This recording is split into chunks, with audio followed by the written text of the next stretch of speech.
ঐতিহাসিক যাত্রা, এটা যেমন একই সাথে নির্বাচনী সমঝোতা, একই সাথে রাজনৈতিক গুরুত্ব অপরিসীম।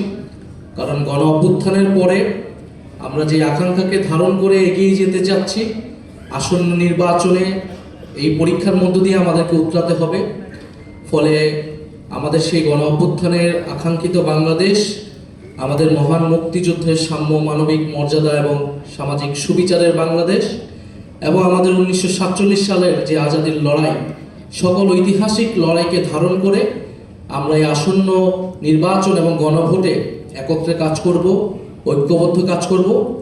ফলে সারা বাংলাদেশের সকল আসনে, আমি আজকে সকালেও বলেছি যে আমাদের কোনো দলের প্রার্থী থাকবে না আজকে ঘোষণার পর থেকে। সেটা আমাদের এই নির্বাচনী সমঝোতা বা 11 দলীয় নির্বাচনী ঐক্য, তাদের প্রার্থী হিসেবে তারা বিবেচিত হবে। এবং আমরা সবাইকে সহযোগিতার মাধ্যমে জনগণের পক্ষে, হ্যাঁর পক্ষে আমরা এই নির্বাচনকে ফলাফল নিয়ে আসব এবং বাংলাদেশ সামনের দিকে এগিয়ে যাবে, এটাই আমাদের প্রত্যাশা।